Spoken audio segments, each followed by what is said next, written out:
আর আল্লাহ তাআলা আমাদের দুনিয়াতে পাঠাইছে কিসের জন্য? সৎ কাজের আদেশ আর অসৎ কাজের নিষেধ করার জন্য। তো আমি এই কাজের ব্যতি রেখে যদি আমি খারাপ কাজ করি, তো আল্লাহ তাআলা যে আমাকে সৃষ্টি করছে, এই সৃষ্টিকর্তার প্রতি আমার কৃতজ্ঞতা থাকলো কোথায়? আমার মৃত্যুর পরে তো আমার একটা জিন্দেগি আছে আখিরাতের, ওই জিন্দেগিতে আমি কোথায় থাকি? এই দুনিয়ার জিন্দেগি তো ক্ষণস্থায়ী।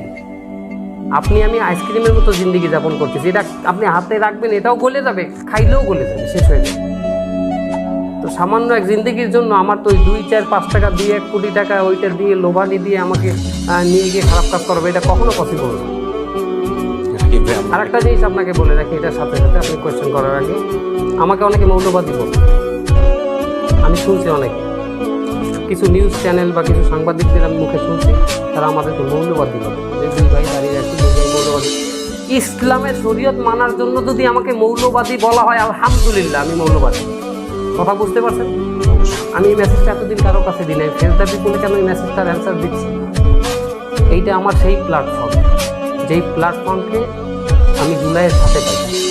গণ অভ্যুত্থানে ব্যাপক ভূমিকা রাখার মতো একটা প্ল্যাটফর্ম আমার চোখে পড়ছে, অনলাইনে আমি সবসময় দেখছি, কথা বলছে সাধারণ মানুষের পক্ষে ফেসদা পিপুল।